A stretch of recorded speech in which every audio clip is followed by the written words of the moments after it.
And I'm telling you that because anything that you say will actually be audible on the recording. So, you know, anything you don't want to be recorded for posterity, keep it very, very quiet.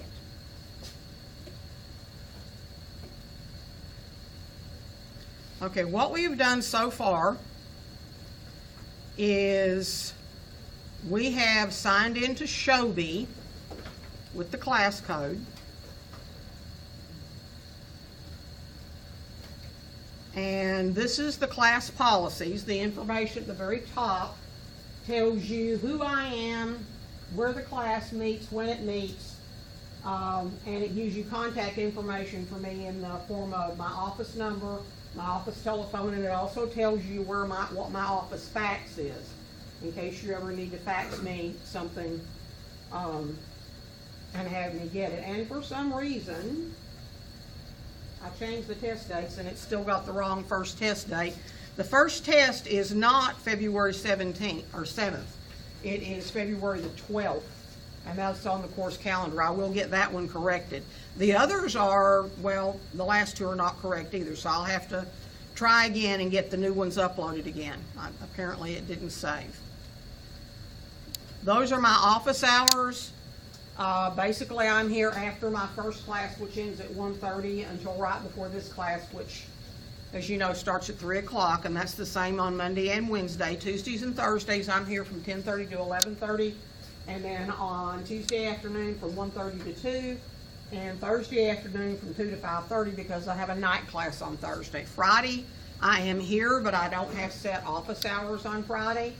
If you need to see me on Friday, all you'll need to do is contact me and say, can I come in Friday and see you at whatever time that works for you, and as long as I don't have a conflict already scheduled, then I will change my office hours to accommodate what you need. The best way to reach me is Remind, and that was the app that I had you sign up for.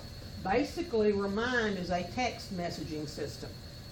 I know y'all don't probably check your email every 10 or 15 minutes.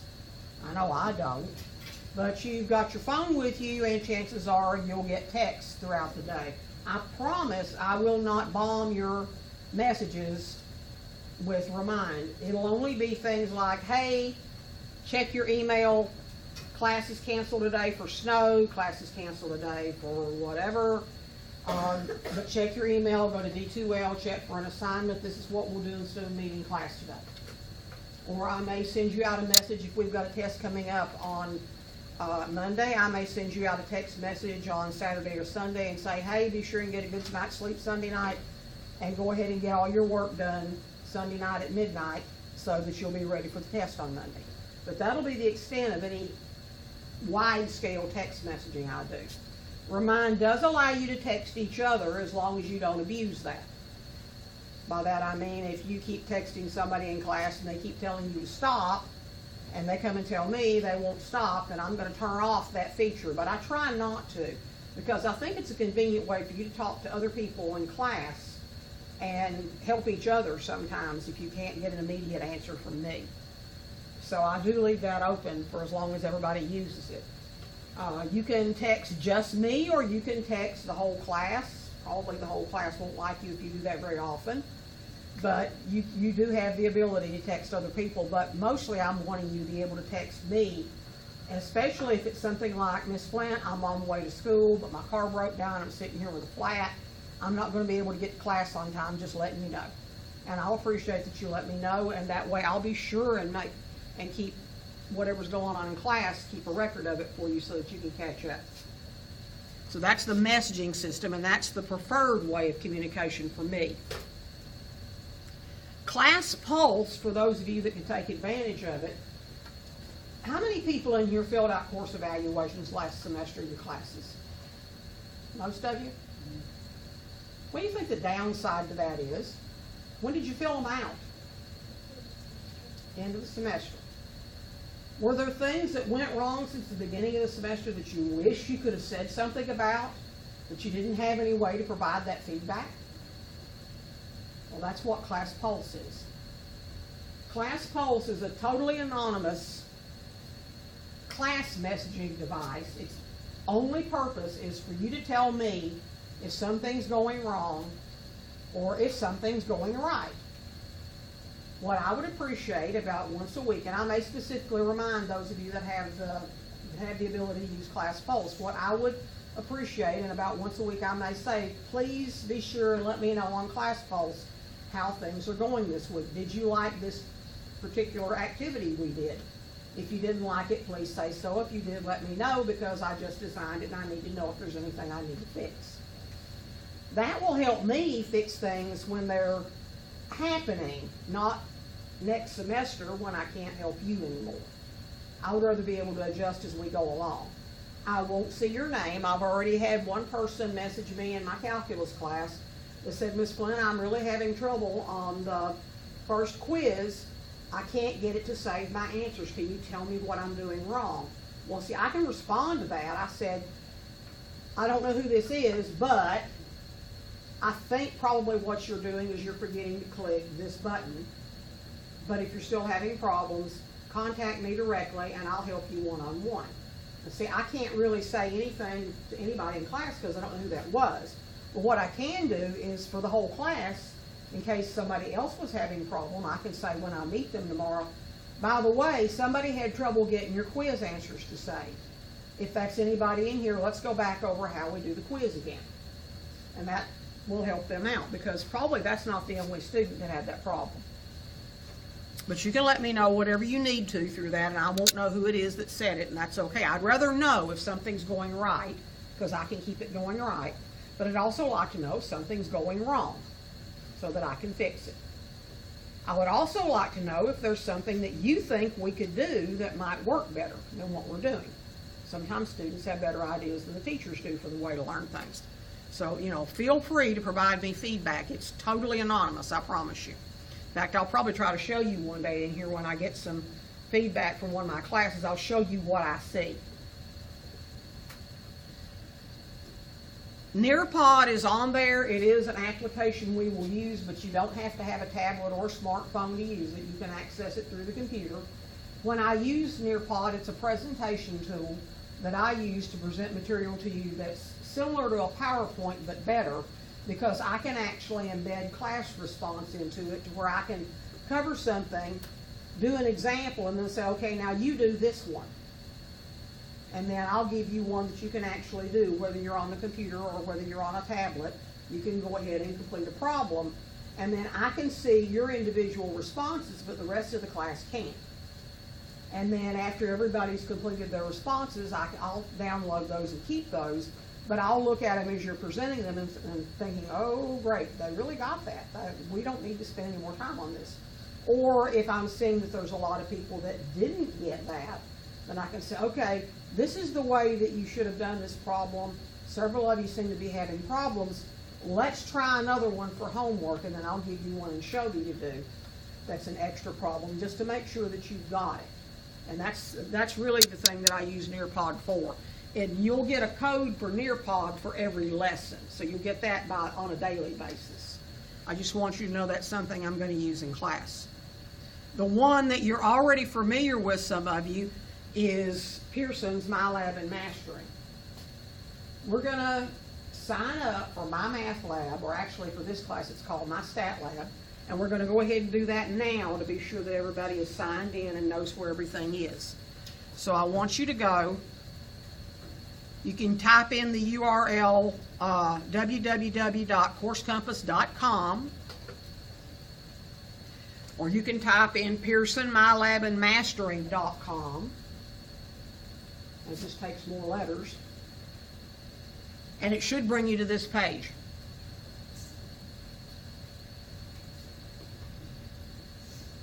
When you get to that page, you either want to sign in if you already have an account, and some of you do.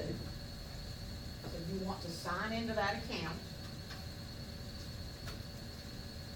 Or if you don't have an account, or you don't remember if you have an account, then you click on Register, and you click the Student button. When you click the Student button under Register,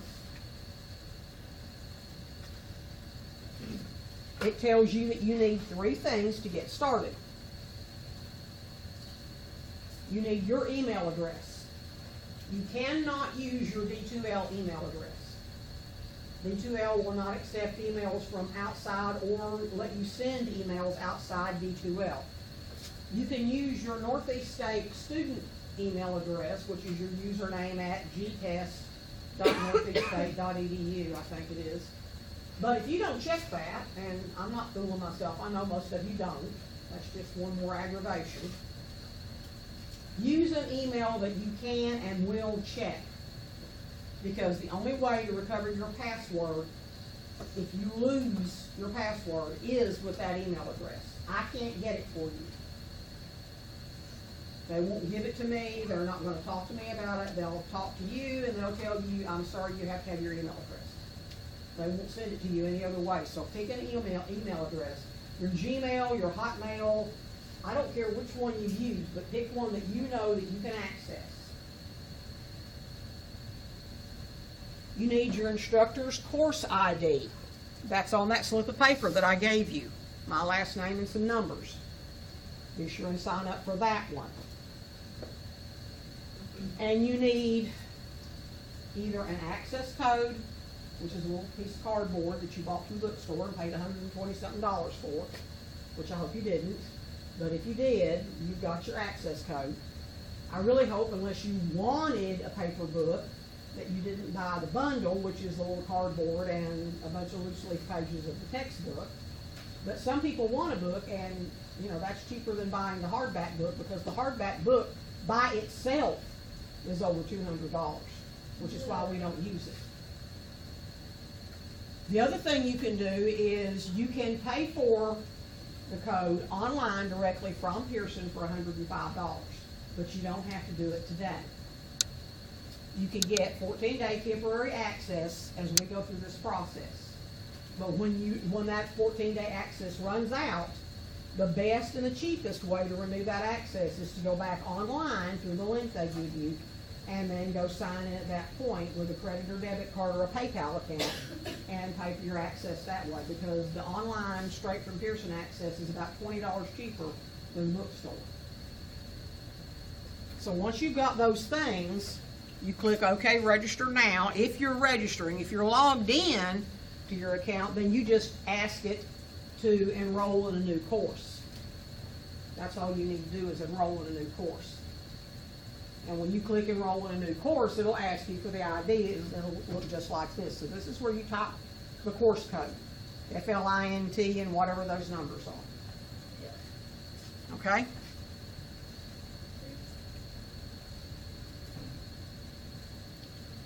Let's see, and I don't remember, I'll look at your paper a second. 35922.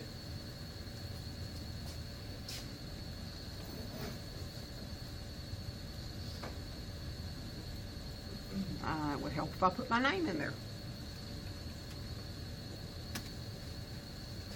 And your options here, once again, if you have a Pearson account, you could log in there, but you can log in on the front end too.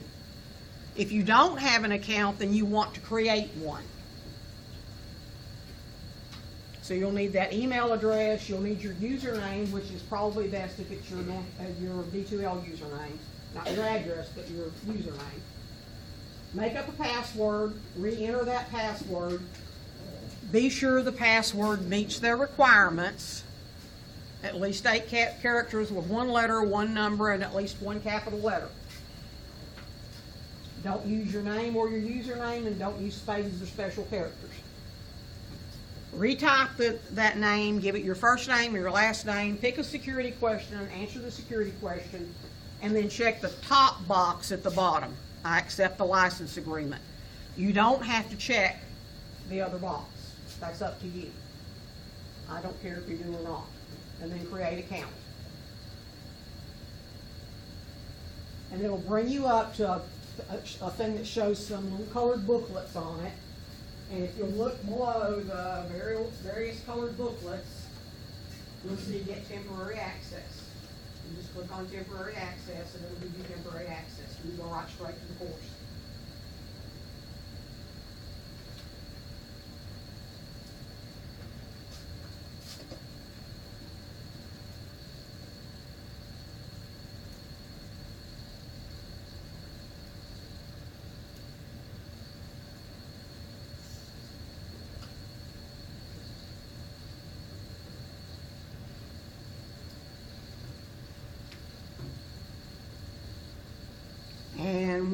land in the course, this is where you should be. That's what you should see. So I'm going to walk around and make sure that I see that everybody can get to that page.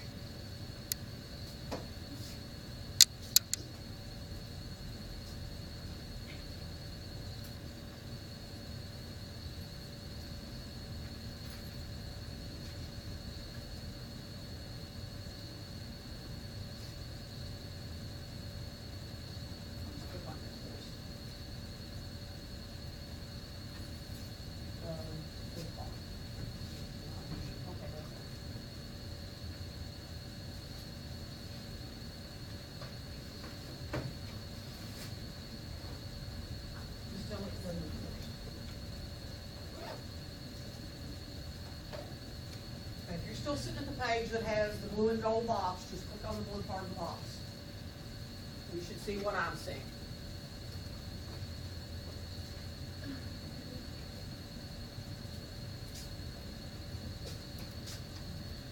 Okay, down here on submission progress, right now it says you haven't submitted anything yet because we haven't started. But when you start submitting assignments, those will show up there that you've completed them. It'll also tell you where you need to go next. Most of the time when you get here, you're going to skip this whole first page and go to assignments. In your assignments, at the very top, there's a folder called Instructor Required Homework. Right now, I don't have any instructor required homework. Okay? There's not any there. But if I did, that would show up at the top of the list. There's also a folder called Calculator Help and Mindset Items. We'll talk more about the mindset materials a little bit later as we get into the course. But the thing I want you to know that's here that'll be very helpful to you is the Calculator Help Guide. If you have a TI-84, the first thing you want to do is turn off the stats wizard. This tells you how to do it, because it just makes a difference in the way things look on your calculator, and it'll be easier on you. Since I don't have an overhead or presentation of the TI-84, it'll be easier if people that have the TI-83 and the TI-84 have things that look similar. So if you turn off the stats wizard, it'll look very similar. And then this tells you various things that you're going to need to do, like finding the list editor. Notice on the left it explains for the TI-83. On the right it shows you what you'll see for the TI-84. And then it goes through about how to clear a list, how to enter data into a list.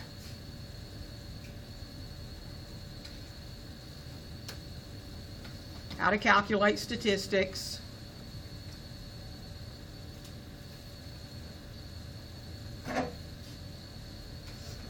How to calculate with a frequency distribution, how to use the binomial, and all these are things, this is just a reference. This is like a cheat sheet. These are things that when we actually need to know how to do those in class, I'll go over those in class with you. I don't expect you to read this and learn how to do it. I will show you how to do all of these things, but just be aware that that's there to help you. So then if you click Chapter 1, you have two options. You click Chapter 1 Homework or Chapter 1 Quiz. When you click Chapter 1 Homework, you see a list of the homework questions. Notice that it says that 20% will be deducted from questions that are completed after the due date. I do have it set up to let you do homework problems and quiz problems after their due date, but only up to a point. All of Chapter 1, 2, and 3 have to be completed, homework and quiz, midnight the night before the first test. And the first test is February the 12th. It's on a Monday.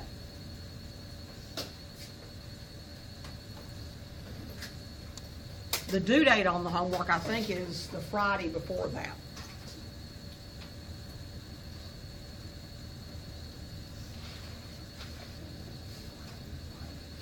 So here we've got a homework question. This is how it works. A blank is a numerical measurement describing some characteristic of a population. This one is fill in the blank, and you choose from a drop-down menu of the right answers, and they've got 4 answers there. So you pick an answer, and you check the answer to see if it's right. And it says, no, that's not right. Sample's a subset of the population, but it's not a measurement from it. So it tells you why your answer's not right. So you tell okay, and it lets you try again. So you say, okay, maybe it's a variable. Check the answer. And so, sorry, that's not right either. A variable is a characteristic that's being studied from either the population or the sample. So you say, okay. So you try a different answer. And notice it said final check that time. So a parameter is a numerical measurement describing some characteristic of a population. It's important to distinguish between a parameter from the population and a statistic from a sample. Now you've got 2 options. You take the hit and say, okay, fine, I got it wrong, keep on going. Next question. Or you could have stayed on that first question and try again. At this point, hopefully you know what the right answer is.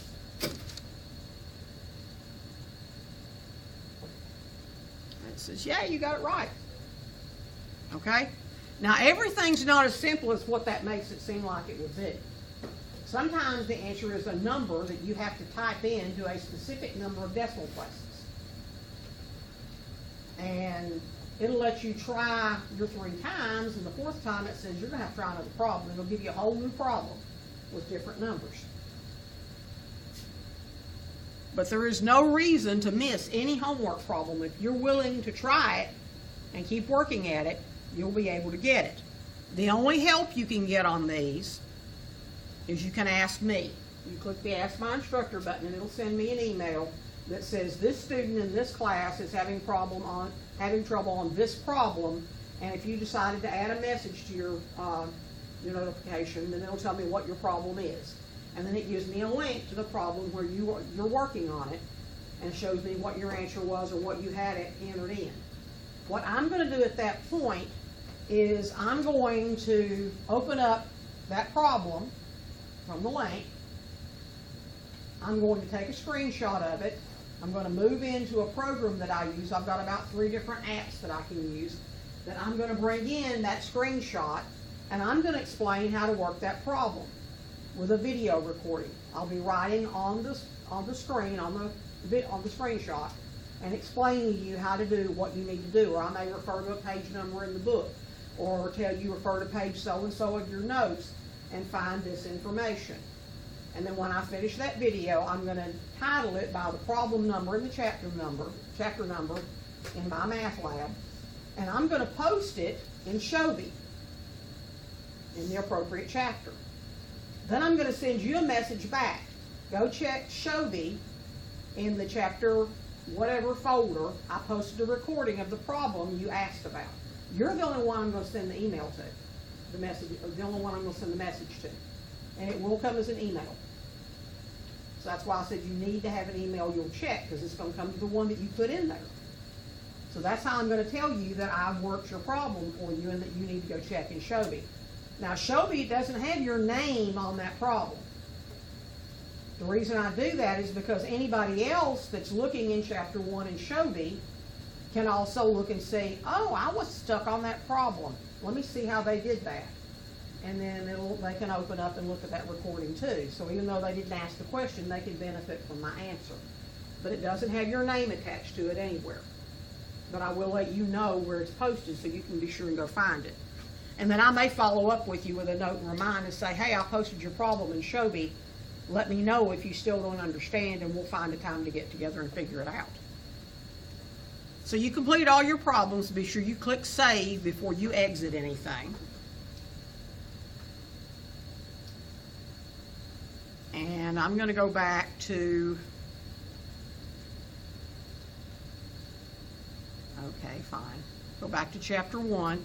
and show you the difference between a homework problem and a quiz problem.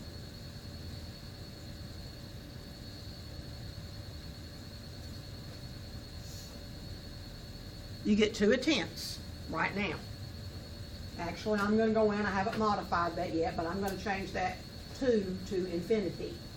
You can have infinite attempts on the quiz. I don't care. If you want to do it until you finally get 100, that's fine. That's great. I want you to do that. I would rather you get 100 on the quiz.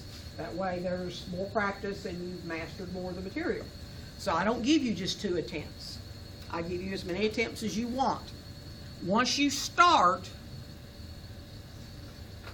you have to submit the quiz. You can't save it for later. This one you have to, once you start it, you got to finish it. But if you don't get finished, you just close it. You can go look, see what you missed. That way on the next quiz, you'll know how to do the ones that you knew how to do and just do the ones you didn't know how to do and have to work on them. So notice here there are no helps. You can't click Ask My Instructor. You need to have your notes, your homework printed out and in front of you when you do these. This is not a no quiz, no notes, no nothing. This is a quiz that's kind of like open book, open notes. But do try to take it without looking at your notes and things, because when it comes test day, you don't have your notes, you don't have your book. It's just you and the test paper. So this is practice for the test.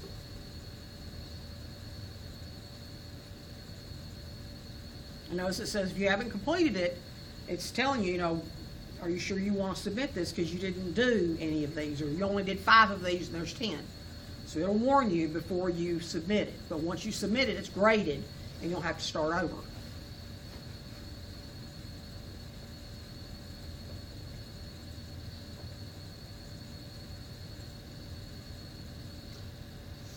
Now there is a grade book in MyMathLab.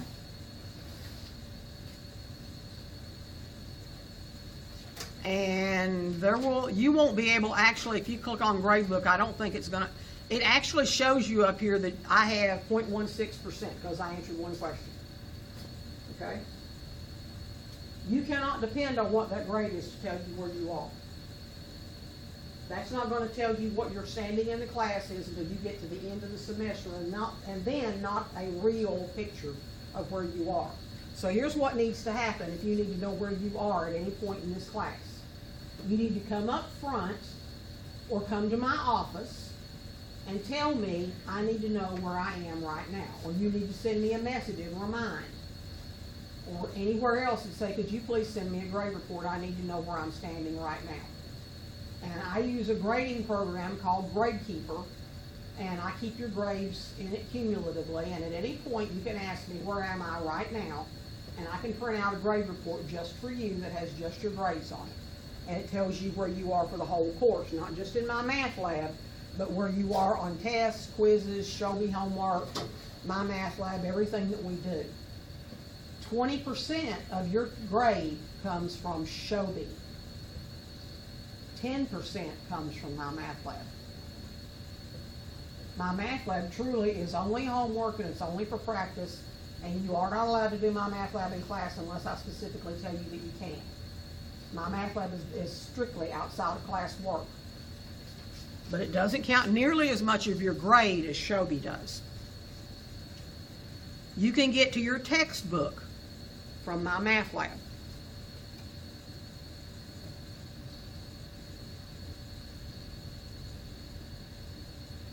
And I don't have, let's see, we've probably got, we've got Flash. You'll have to activate Flash on your computer. If you'll do your browser check, it'll tell you what you need. So this is your actual textbook. It's just like having a textbook, except it's on the computer. If you click the arrows next to each folder, it lets you go to a specific section. Like this takes me to the material at the end of the class.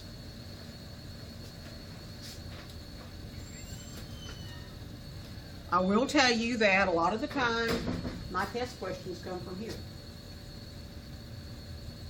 They come from the quiz at the end of the chapter because they have good questions. It may have slightly different numbers, but it'll be worded probably a lot like those questions. So it's worth doing those in the review exercises. The review exercises, some of them have a little camera next to them.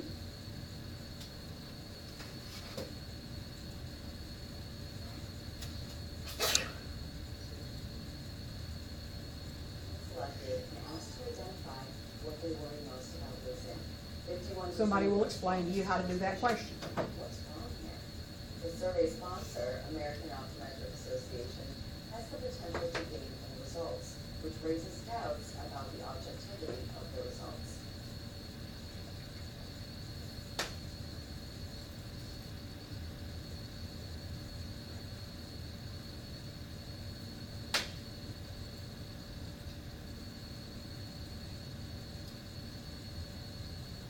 Let's see.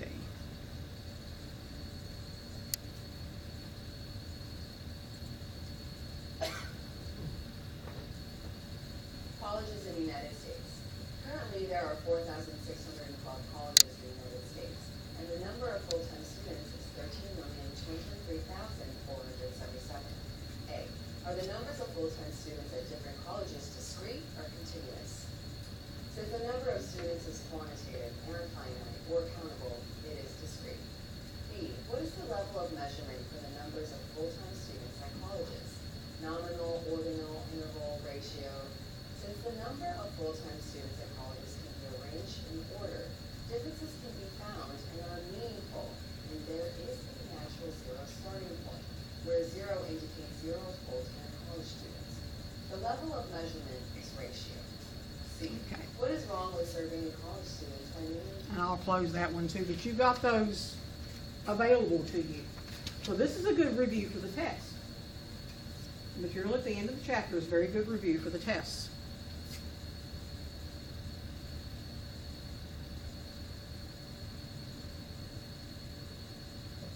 Something that I want you to be aware is there is under Tools for Success.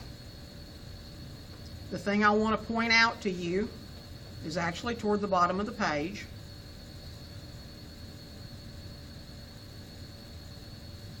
Under Technology Manuals, you have the Graphing Calculator Manual for the TI-83, 84, and other calculators. There is also a graphing calculator tutorial, which I don't see. Where did they put that one?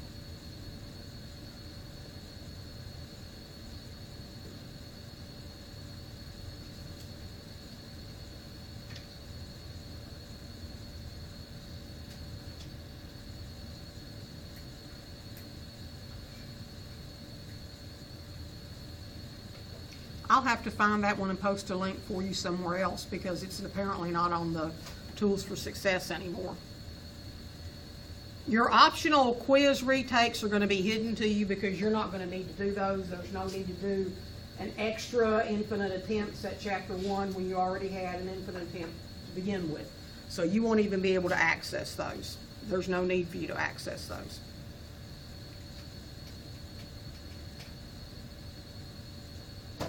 And then the only difference in the textbook and the chapter contents is it lets you go to specific chapters from here.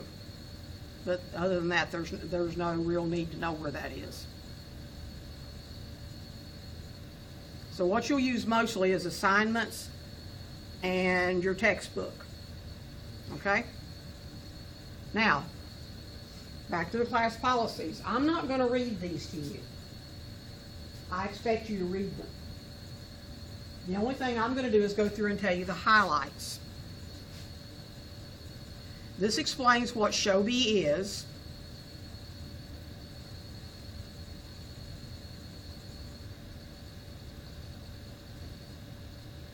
I stayed too long.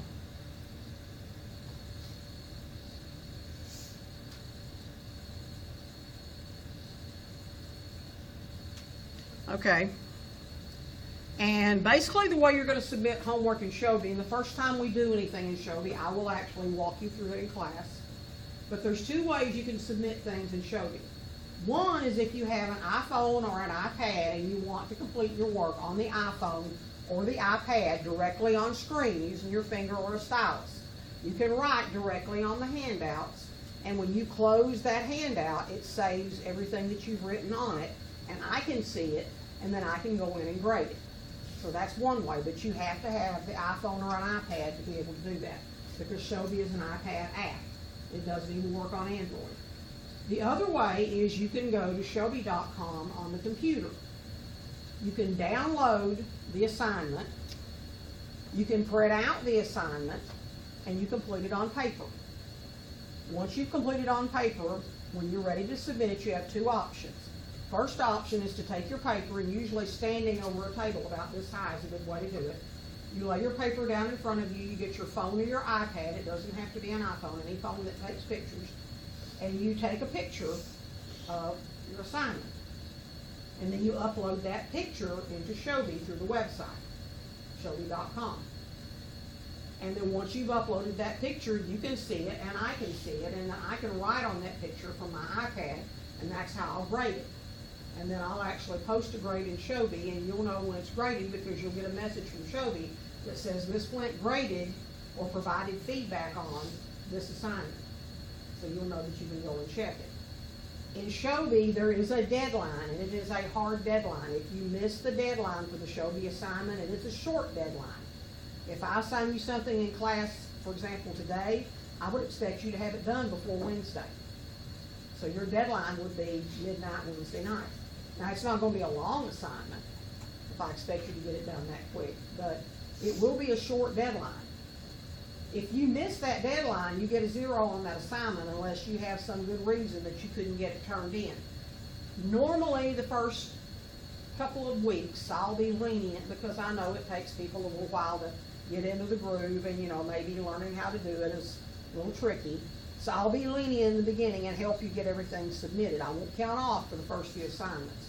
But after about chapter 2, no, you need to keep up because you can't catch up and keep up at the same time. So you need to get those assignments done. Now here's the good thing. If you go ahead and get the assignment done early, I get a message when you submit it. And I can go check it right then and go ahead and say, okay, this is good, this is good, this is good. Oh, you really didn't know how to do that one. So what I'll do is I'll circle it, or I'll write you a little note there that says, check this, or look in the book here, or look at this example in your notes, and then resubmit. And then you'll have the option, once you get your feedback, say, okay, I did really good on all but one, I need to fix this one. So you can go in and change your answer to that one, or redo that one. And then you resubmit it, and you'll get full credit for it. But you have to submit early to earn the privilege of resubmitting.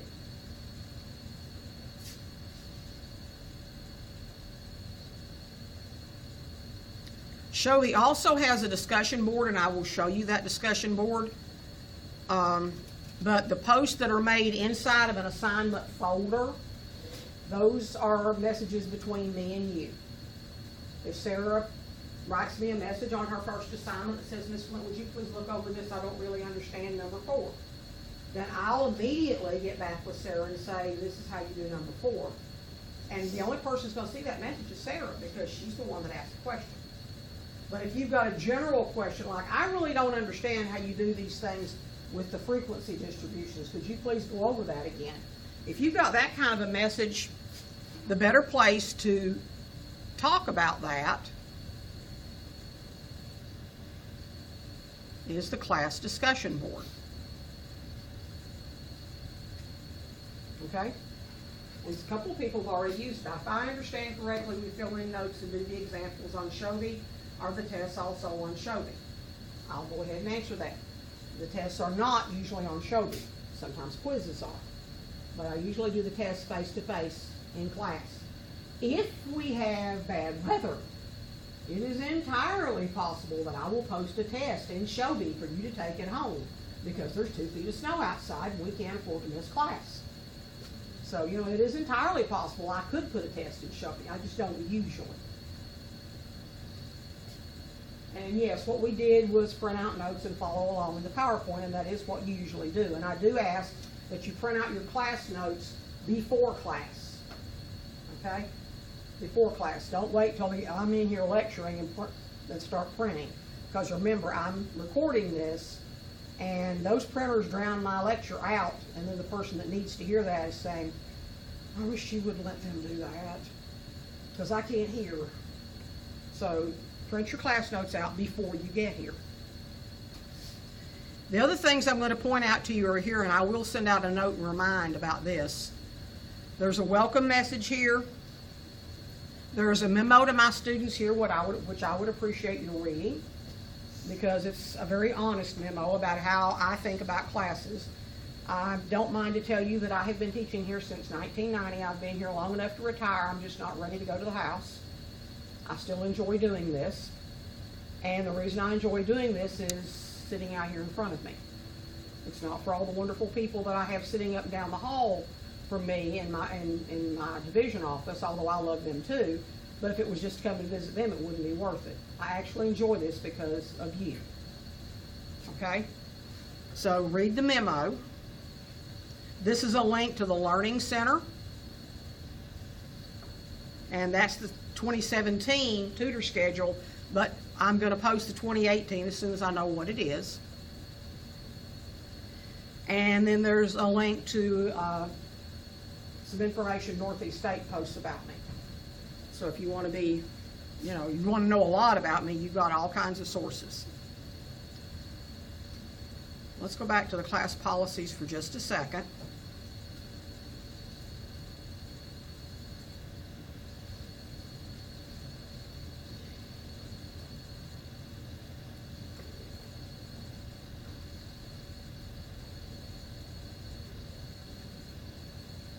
So there's an explanation here of every one of the apps that I ask you to use, and explain to you why I'm asking you to use it and how I use it. This is all the information about My Math Lab. Notice here that D2L is primarily for email, although I will post departmental documents such as the course calendar and the syllabus in D2L. I do not use the gradebook in D2L. If you need to know where you are at any point in the class, please send me a message. I will send you a grade report, but I don't use the gradebook in D2L. There's information about how you can post questions about class, my attendance policies, my classroom rules. This is the departmental grading scale. Please notice here that extra credit, and I do usually have extra credit, but I usually don't have it the last 2 weeks of class, because at that point I'm like you, I'm just trying to get finished. But there will be extra credit opportunities. Take advantage of them when they come. Just be aware that regardless of how much extra credit you have, you can't raise an F to a passing grade with extra credit. You have to actually pass the class on your own. But you can use extra credit to go from a D to a C, or from a C to a B if you have enough, or from a B to an A if you have enough. So it's worth doing the extra credit. Just don't do it if that's the only way you think you can pass. You need to actually do the coursework to pass. There is a little bit of a misprint on the grading information. It says there's 3 unit tests. Sometimes I do 3, but I have discovered that it's better for you if I do 4. So I'm not going to do 3 unit tests. I'm going to do 4. We'll have one over the first 3 chapters, then we'll have a test over chapters 4 and 5, and then we'll have another test over chapters 6 and 7, and then the last test is over 8, 9, and 10. And I do cover chapter 10 early, which means I will cover it and have part of it on chapter 1, 2, and 3 tests, because part of it is graphs and it goes along with chapter 1, 2, and 3. But then I'll do the rest of it later on in the semester. Final exam is comprehensive and covers material from the beginning of the course to the end. So for that reason, when you have your chapter 4 and 5 tests, there will be questions from chapters 1, 2, 3. Okay? So you can use your previous test as a study guide for your next test. Can you grade the test when you give them back to me? Yes, yes. I see no point in making secrets. I don't understand people that use the same tired, worn-out test semester after semester after semester, year after year after year, and they won't give it back. Tests are supposed to be a learning tool. So I make out a new test every single semester. And I give you a study guide for the test. And then I return the test to you to be a study guide for your next test. Okay? And if you want, I will meet with you and go over your test if there's any that you're not sure why you missed. I have plenty of time to do that. If you do not show up the day of a test, your grade for that test is a 0. You can, under certain circumstances, be allowed to make up a test. I usually don't allow you to make up the first one unless there is extraordinarily good reasons to do that. Because if the reason was, well, I just got behind and I didn't get done. Okay, you're already in a bad place. You can't continue to go forward and still be studying for a test and take that test next week. I'm not doing you any favors. I will let you replace one lower test grade, including a 0, with the final exam grade. 1. If you miss 2 tests, then you and I need to get together and talk about how we're going to figure this out. Because if you had good reasons for missing the second test, first test, you had a good reason, but I said, no, you can wait. Well, then the second test comes up, and you had a flat tire on the way to school. So, it really wasn't your fault. Well, I understand that, and as long as I've got documentation that I can present to the dean when she says, why did you let this student make up the test? And I can say, well, because this. And she'll say, okay. But if I say, well, she was just really upset, or he just really he wasn't ready for the test that day, she's going to say, can't do that. So, I have to have proof. I have my bosses I report to. So, I will allow you to make up a test, but you need to tell me why, and you need to be able to prove it. And pictures work wonders, let me tell you. If you had a flat tire, take a picture of the flat tire. Because that's usually convincing. If you had to go to the ER, be sure that you get something from the ER that says you were at the ER. Just be sure you have some kind of documentation. I will allow you to make up a test. I don't know if I'll be able to let you make up a test in my office or if I'll have to send you to the testing center. That's why you and I will have to sit down and talk.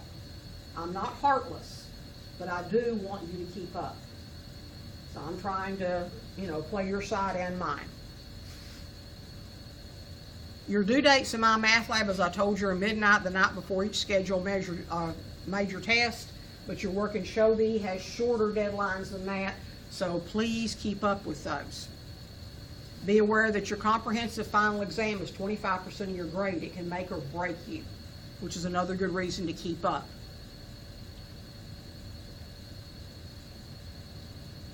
And I think I fibbed about the Show-B and in-class stuff because it's 15%. It's not 20%, because I didn't have 20%.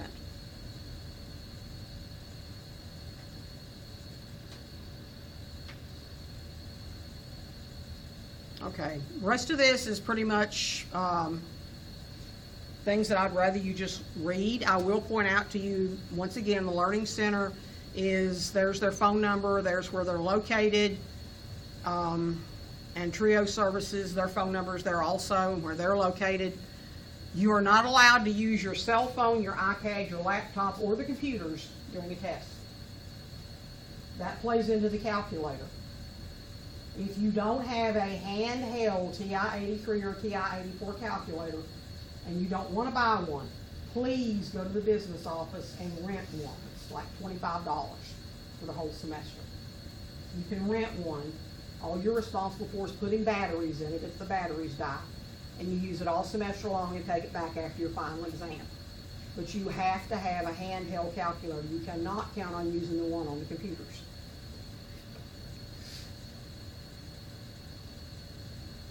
And a lot of this is basically stuff straight out of the catalog. I have to put it in there, so it's there.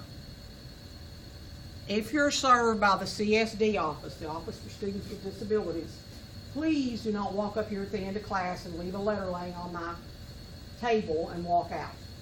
That doesn't help you. Come to my office before or after class, but come outside of class to my office and be willing to spend about 10 minutes talking with me and make sure that I understand what you need me to do to help you succeed. Because my goal is that you succeed. I'm still waiting for that one class that everybody passes.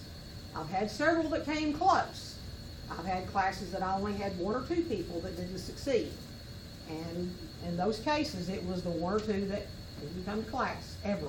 Not just, missed a lot of class. I mean, never came to class. They came the first day, and they came the day of the test. And those people ought to know they're going to get an F. But most of the time, my students do well if they work at it. But I can't do it for you. You've got to do it too. I hope y'all are going to be that one class that I'm going to retire on. Because I have said that I'm going to retire this semester. I have everybody in one of my classes pass with C's or better. And I mean that. I probably will retire because I know I'll probably never get that one more time. The rest of it is up to you to read. Let me back out of this for a second and talk to you about assignments.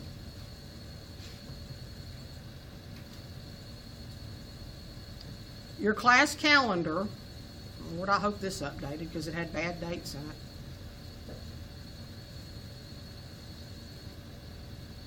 And it did. At least the dates in this are correct now. This is your course calendar. If you're a pencil and paper checkoff person, you probably want to print this out and keep it in a notebook somewhere. This is going to tell you what we are going to do in class every single day. This is going to be what we do in class. This is going to be the homework that will either be done in class or in Shobi.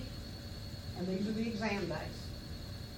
Once I get past the first 3 chapters, I will record videos in advance of the class day and expect you to watch the video and print out your notes and watch the video and fill in your notes and then come to class, because in chapters 4 and 5, it is much better for me to give you something to work on in class, in groups, and me walk around helping you than it is to try to lecture to you and you understand it, because chapters 4 and 5 are about probability.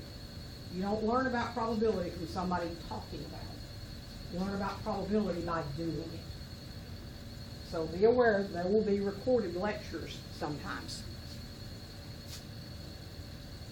Spring break is March 5th through the 10th. Our second exam is the day before spring break, so that you can go knowing that you don't have to do anything for my class as long as everything goes well. Pray that we don't have any more snow. Third exam is 4 weeks later. Monday, April 23rd is our last unit exam, and May 2nd, Wednesday, is going to be the final exam. I did allow Wednesday, April 25th, which is the last day of scheduled classes, to review for the final exam. I do have final exam reviews posted in Shobi. You can look at those later, but they are there. And if we do allow makeups and retakes, and I don't let you do it at the time, makeups and retakes will be on Monday, April 30th, so go ahead and mark your calendar.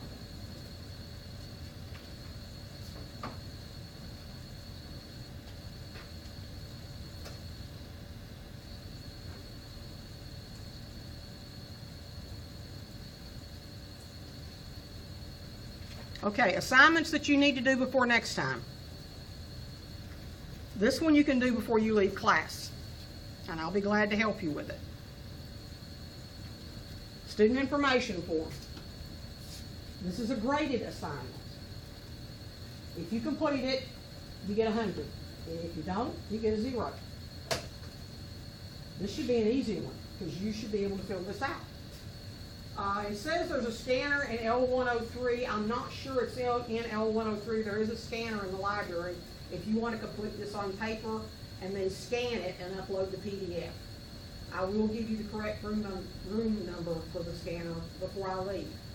Be sure you know where it is, and then I'll offer that message so I can tell you where it is. I'm just really thinking it's not in L103. I think it's on the 3rd floor.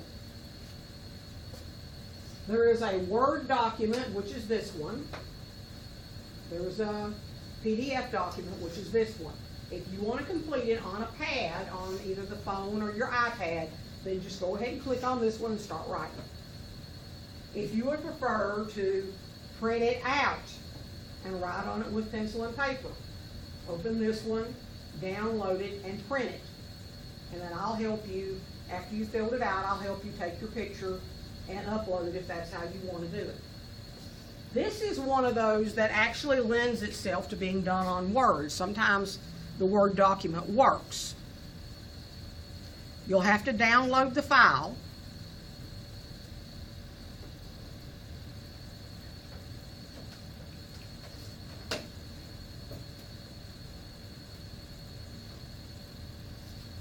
And sooner or later it should open. So if we want to do it on our iPhone or iPad, do we just click on it and press? Just click on it and start writing. If you're good with writing with your finger, that's great. If not, you might want a stylus. I mean, you can blow it up. The bigger you make it, the easier it is to write on it.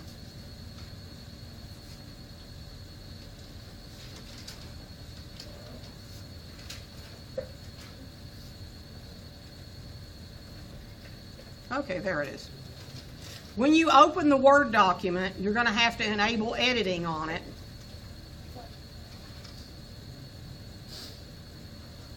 And you probably want to get it to where you can view page width, which is just one page. Now I've got this open in Word, so what you could do if you wanted to submit this in Word is you can highlight a space and type your name in. And although it says circle your section number,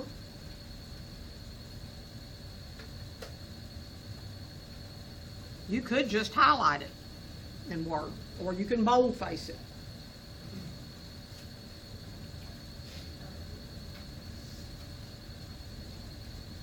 Whichever one you want. Please do tell me the name you want me to call you in class.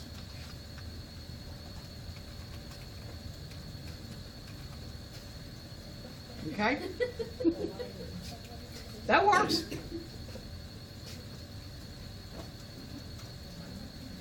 Tell me your D2L username.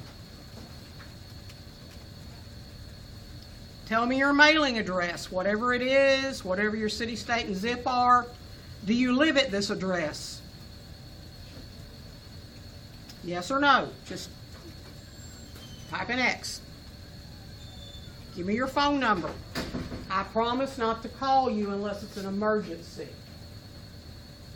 Like I'm trying to find you, I haven't seen you in class in 3 days and you're not responding to me on Remind.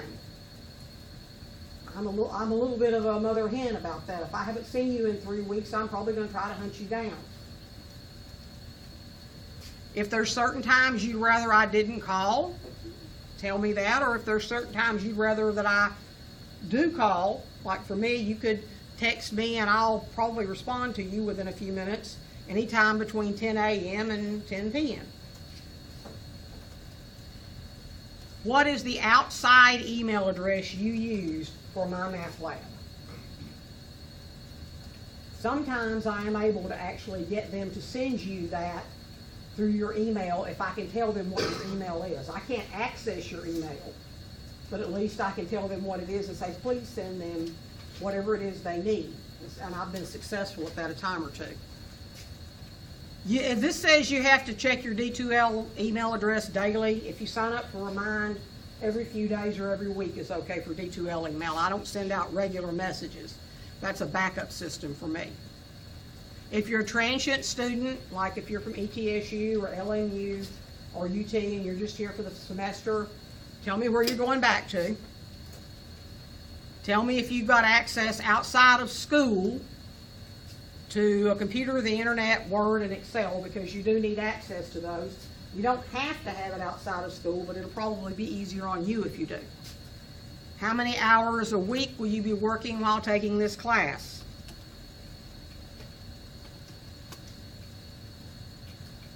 Tell me how many.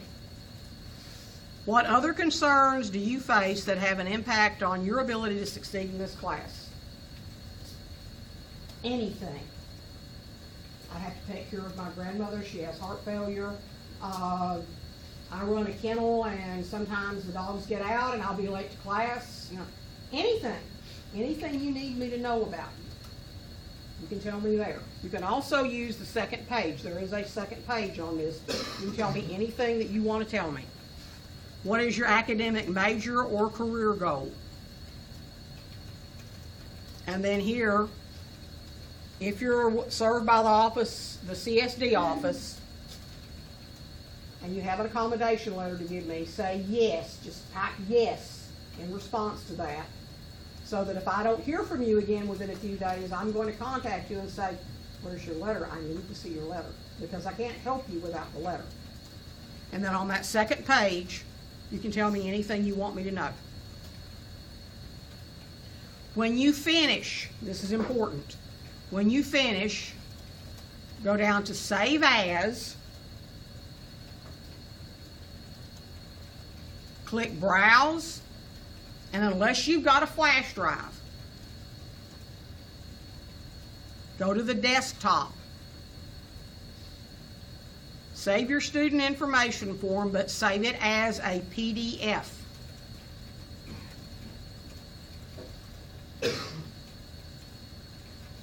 And then you can close it. Don't save it as a Word document.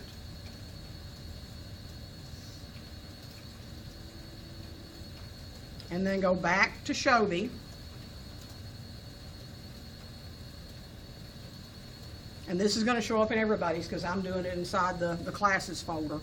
But go back to Shobi, click the plus sign from the computer, go to the desktop, find your form, click Open, and Post. So that's how you submit a Word document. You save it as a PDF and you upload the PDF. If you wanted to write on it with paper and you didn't want to type on it, I'll be glad to help you with getting a picture uploaded. So we're going to take a few minutes to let you do that. I'm going to actually pause my recording now and let you get that done.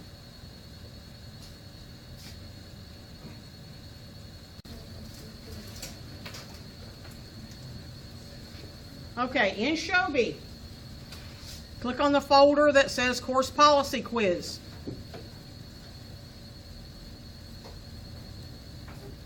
Open the course policy. I will post a Word version of this, but it will only help you to a point because you can save this as a PDF and you can complete this in Word, no problem.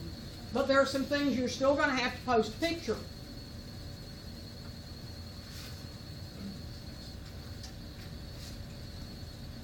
This comes straight out of the syllabus and course policies. Actually, more of the course policies than the syllabus because I haven't even really posted the syllabus yet. This is fill in the blank. Due dates are very important. You should submit assignments on or before the due date. You will be allowed to revise an assignment for which you received a less than perfect score if what? Tell me what? Exactly. So answer the question. How do you find out what your current grade is in this class? And notice it says choose the correct answer. There's only one. Name 3 ways you can ask questions about class activities or assignments. 3 different ways. You'll probably have to read the policies before you can do that. This is not a quiz where, I went over it, now you should know. This is an assignment that you've got until 11:55 Wednesday night to get it done.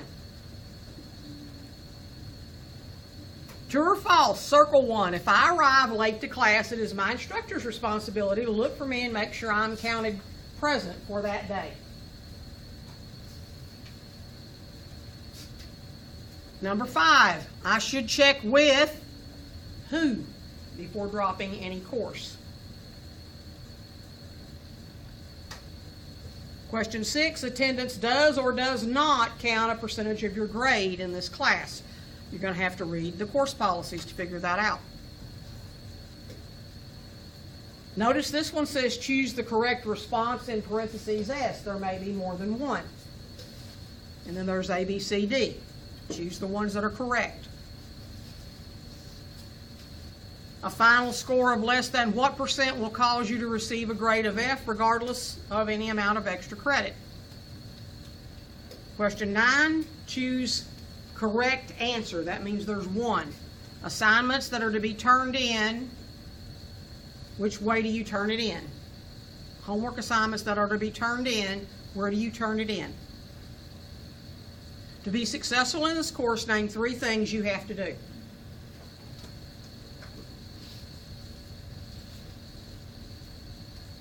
My math lab homework assignments and quizzes are due at. There's something, that whole sentence came straight out of the policies. True or false, in-class assignments, quizzes, etc., including work in Shobi, will have a specified due date but can be turned in late. Choose all correct answers. If classes are canceled for weather-related or other emergencies, I should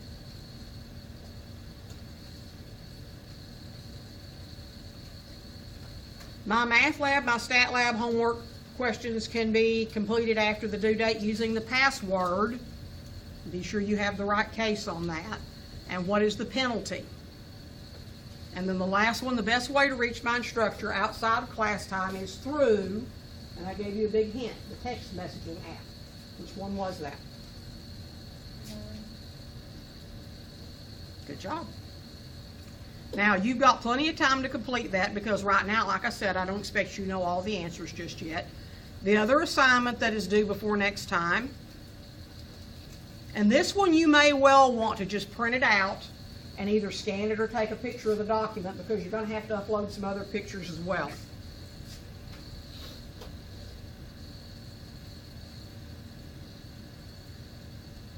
The deadline that's there was assuming that we would have met last week, which of course we did not. So that is not the deadline. Print your name, the one you want me to call you. Sign your name. Take a selfie of you alone that shows your face clearly. Now, I don't mean it has to be just you, but I need to know that it's you. I've had people post a group photo with their 3 best friends, and I'm sitting there saying, okay, which one of them? You know, so I need a picture that you're the human in the picture. You're the one that's obviously my student. It can be a picture of you and your little 3-year-old niece, you and your dog, you and your cat, you and your favorite hunting rifle. I don't care what it is, but take a picture, okay? Then go to the class's D2L page to the email so that I know you know how to send an email in D2L. Send me a message with your name and student ID number as the subject and attach the picture to the email and send it. You get a bonus point on this quiz if you use that photo for your profile picture in both Shobi and in D2L. I have a reason for asking you to do that. If you post your picture and your picture is next to your name, I learn who you are much more quickly. And I would prefer to call on you by name, not just, okay, you or you. I want to get to know everybody in here well enough to know who you are. I can't do that since, I can't do that quickly. You know, we've got 15 weeks together. I've been teaching, like I told you, since 1990, and I've had 5 classes, 2 or 3 semesters a year since 1990, and all of them had 25 or 30 students in them. That's a lot of people, and I still remember a lot of those people from 1990. So needless to say, my memory banks are a little bit full. It takes a little while for me to learn new names and new faces. But if I have your picture next to your name in my grade book, which Shobi is a kind of a grade book, or on D2L, so I'll see your picture when I see a message from you, then I know who that is, and that helps me know who you are. Question 5 says, find the Learning Center. This is where the picture, another picture comes in. Find the Learning Center and take a picture of the Learning Center. As it says desk, it's supposed to say director's desk. It means you have to actually go inside. The Learning Center is the building behind us, the library on the 1st floor. You might want to do that right after class. You get a bonus point if you fill in their hours here. Monday, Tuesday, Wednesday, Thursday, Friday, Saturday. Question 6 is to help me remember you. Who is your hero and why? Tell me who it is and why. I don't share. Nobody else sees it but this but me and you. So you tell me, you can tell me what you want to tell me. Take a picture of my office door and put it in the assignment folder in Shobi when you turn in this quiz. It has to be a picture of my office door. I don't have to be in there. Okay? You can, I can be in there, but I'm just telling you, I don't have to be there for you to take the picture. I had students all day, the first day of class, that they were coming by my office. I was saying, where are all these students coming from? And they're all stopping and taking a picture of my office door. Some of them had to come in because I was in there, so they had to come in to take a picture of my door because I propped my door open. But that's fine. I want you to come in. I want you to know where I am. Number 8, I want you to go to that link in YouTube and subscribe to my YouTube channel. I will check to see if you subscribe. And that's how I'll check that one off.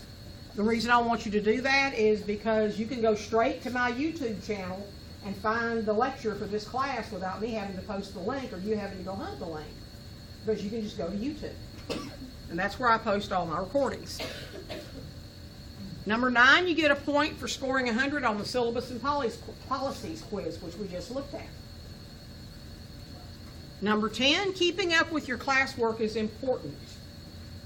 Watch the video that I gave you the link to and tell me somewhere here why you think I asked you to watch that video.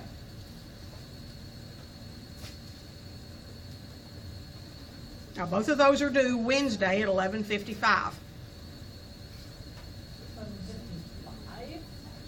That's the only choice I've got. Usually it's 11:59 if it's in my math lab, but this goes by 5-minute increments. So. Yeah, I know. I would have preferred 11:59, but this one you get a drop-down box. You can't type in what you want.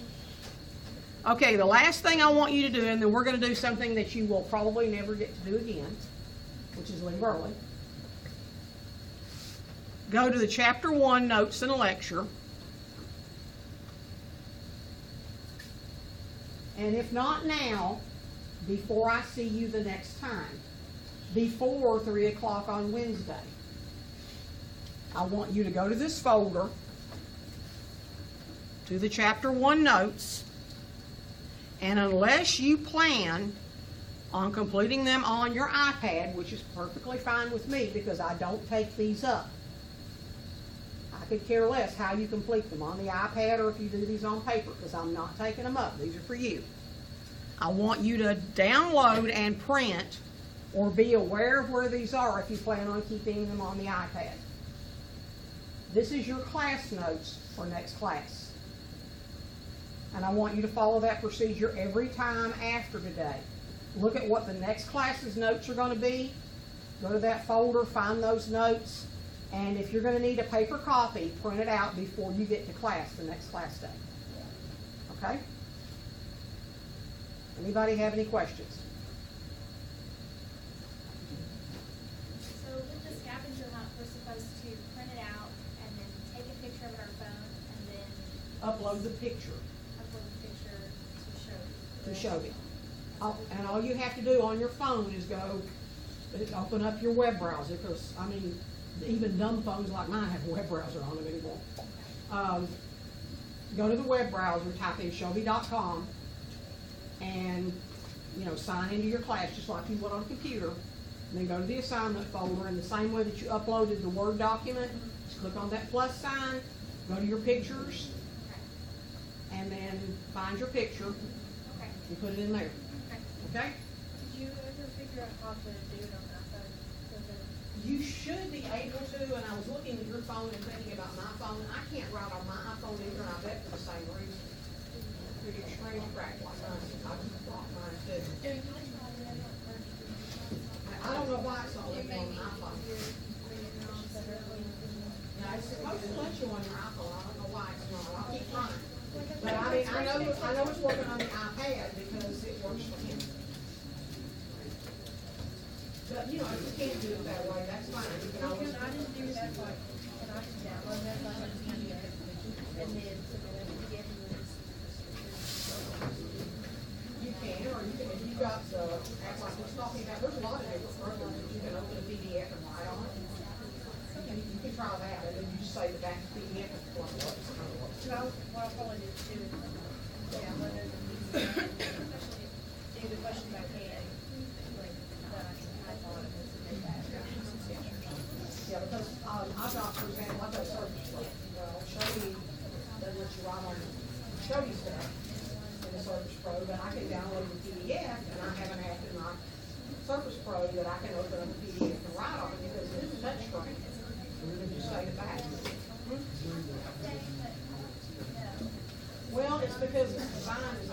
iPad only app, and we've asked them and asked them this, and not, it was designed by public school people. There's some files that Higher Ed wants to use it, and I mean, it's so much easier to carry on that side. Unless you've got questions, I'm done for the day. I hope y'all have a great evening. I will see you on Wednesday.